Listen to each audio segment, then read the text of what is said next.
Visakhapatnam beach రోడ్లోని Rama Naidu studio సమీపంలో లావణ్య అనే మహిళ ఒంటిపై పెట్రోల్ పోసుకుని ఆత్మహత్య యత్నానికి పాల్పడింది.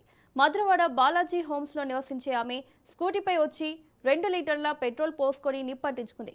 తీవ్ర డిప్రెషన్ వల్లే ఈ నిర్ణయం తీసుకున్నాయని, ఇందులో ఎవరి ప్రమేయం లేదని ఆమె తెలిపినట్లు సమాచారం. వెంటనే స్థానికులు ఆమెను 108 వాహనంలో కేజీహెచ్ ఆసుపత్రికి తరలించారు. 50% వరకు గాయపడిన లావణ్యకు వైద్యులు అత్యవసర చికిత్స అందిస్తున్నారు. పోలీసులు కేసు నమోదు చేసి దర్యాప్తు జరుపుతున్నారు.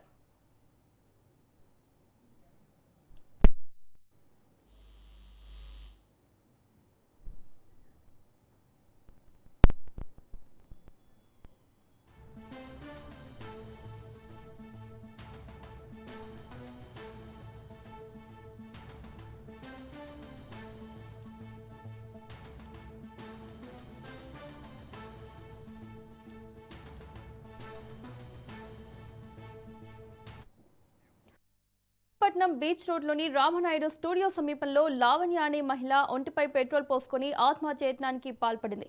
మధురవాడ బాలాజీ హోమ్స్లో నివసించే ఆమె స్కూటీపై వచ్చి 2 లీటర్ల పెట్రోల్ పోసుకుని నిప్పంటించుకుంది. తీవ్ర డిప్రెషన్ వల్లే ఈ నిర్ణయం తీసుకున్నాయని, ఇందులో ఎవరి ప్రమేయం లేదని ఆమె తెలిపినట్లు సమాచారం. వెంటనే స్థానికులు ఆమెను 108 వాహనంలో కేజీహెచ్ ఆసుపత్రికి తరలించారు. 50% వరకు గాయపడిన లావణ్యకు వైద్యులు అత్యవసర చికిత్స అందిస్తున్నారు. పోలీసులు కేసు నమోదు చేసి దర్యాప్తు జరుపుతున్నారు. ఇదే అంశానికి సంబంధించి మరిన్ని అప్డేట్స్ మా ప్రతినిధి కిరణ్ అందిస్తారు. కిరణ్, ఏదైతే ఈరోజు Visakhapatnam beach road Ramanaidu studio సమీపంలో చెక్క లావణ్య అనే ఒక వివాహిత పెట్రోల్ పోసుకుని ఆత్మహత్యకు తెగబెట్టినట్టుగా తెలుస్తుంది.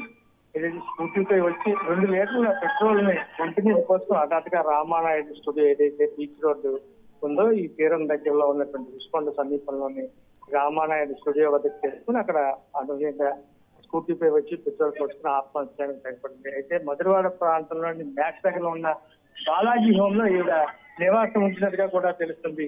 కేవలం డిప్రెషన్ వల్లే ఈ ఘటన చోటు చేసుకుని ఉండొచ్చు. ఆ మహిళ ఆత్మహత్య చేస్తానికి పాల్పడినట్టుగా అయితే మాత్రం పోలీసుల ప్రాథమిక దర్యాప్తులో అయితే కేవలం మానసిక ఒత్తిడితోనే తాను ఆత్మహత్య చేసుకోవడానికి తెగబడిందని చెప్పి అక్కడ స్థానికులు చెప్పిన పరిస్థితి.